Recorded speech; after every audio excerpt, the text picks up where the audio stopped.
Jadi beliau ini sahabat Nabi yang terkenal, ya. Beliau tinggal di kemah di wilayah Mesir, jauh sekali di padang pasir gitu. Ada seorang tabi'in menceritakan tentang kisah sahabat ini. Dia bilang, saya lagi naik kuda di salah satu padang pasir Mesir, tiba-tiba saya lewati sebuah kemah. Lalu saya tertarik untuk turun melihat kemah tersebut, karena di kemah itu ada suara seorang laki-laki seperti meminta tolong. Saya pun masuk, lalu saya kaget melihat pemandangan seseorang yang matanya buta, dua-dua tangannya putus, kakinya putus. Waktu saya dekat orang tersebut dan saya lihat keadaannya luar biasa, ternyata dia bukan sedang meminta tolong, tapi dia sedang berdoa. Dia mengatakan, ya, sambil mengangkat dagunya ke langit. Ini orang matanya buta, tangannya putus, kakinya putus, sahabat ini Al-Jurmi radhiyallahu anhu. Lalu dia mengatakan, Rabbi auzi'ni an ashkura ni'mataka allati an'amta alayya wa ala walidayya wa an a'mala salihan tardah wa adkhilni bi rahmatika fi ibadika salihin. Ayat nih, dia bilang, ya Allah, mudahkanlah aku agar mensyukuri nikmat-nikmatmu padaku dan kepada kedua orang tuaku dan masukkan aku ke dalam rahmatmu, gitu kan, bersama dengan orang-orang soleh di antara hamba-hambamu. Si tabi'in ini bilang, wahai bapak, kalau kita di Indonesia ya, wahai orang tua, apa yang kira-kira engkau mau syukuri sama Allah? Apa yang kau syukurin nih? Gitu.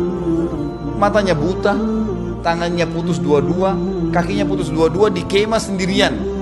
Gak ada orang di kemah, sendirian pada saat itu. Langsung dia mengatakan, orang buta ini mengatakan, diamlah wahai anak muda. Dia tahu suaranya masih muda. Diamlah wahai anak muda.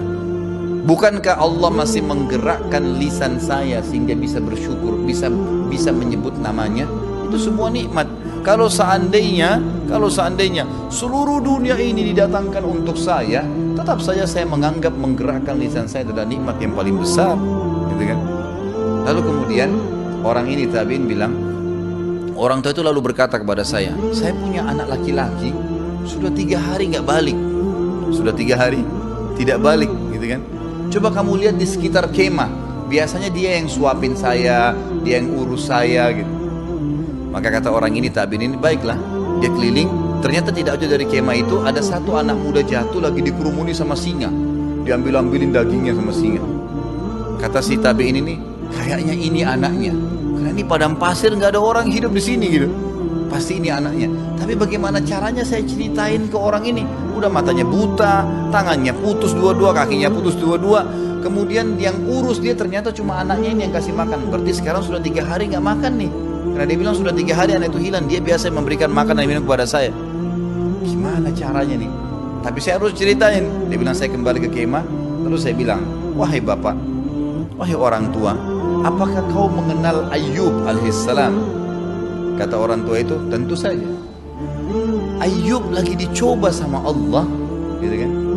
Apakah menurut kamu cobaannya Ayyub lebih berat atau cobaanmu lebih berat? Maksudnya dengan kau buta, putus tangan gini. Kata orang itu, sahabat Nabi, dia belum tahu nih kalau ini sahabat Nabi. Dia bilang, tentu saja Ayyub alaihissalam. Ayyub sampai belasan tahun dalam kondisi ditinggalkan kaumnya, meninggal 12 anak laki-lakinya, kena penyakit kusta, ditinggalkan oleh kaumnya. Ringkas cerita adalah Ayyub lebih berat. Lalu kata tabi'in ini, menurut kamu Ayyub lakukan apa? Kata orang itu, tentu saja bersabar, gitu kan? Tentu saja bersabar. Maka kata tabi'in ini, bersabarlah kalau begitu. Ikutilah Ayyub alaihissalam agar Allah berikan kau pahala yang besar, karena anakmu dimakan oleh singa. Kata anak orang ini, tabi'in ini bilang, saya kaget. Orang ini bukan nangis, bukan apa, mengatakan alhamdulillah yang telah mengutus, yang telah mengaruniakan saya anak yang tidak pernah membangkang dengan saya.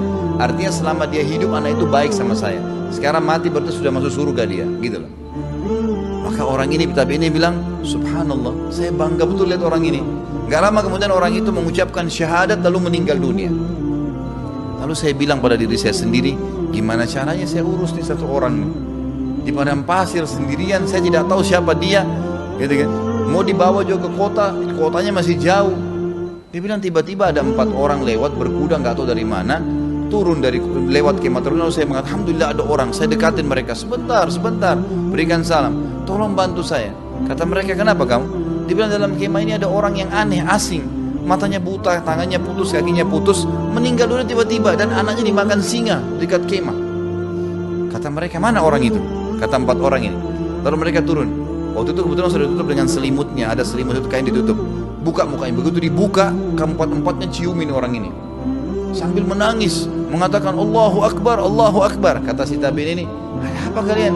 Apa kalian kenal orang ini siapa? Dia bilang, kau tidak tahu orang ini? Ini Al-Jurmi, sahabat Nabi SAW. Orang ini matanya buta seperti ini, justru Allah mau selamatkan dia karena tidak pernah lihat yang haram selama dia hidup.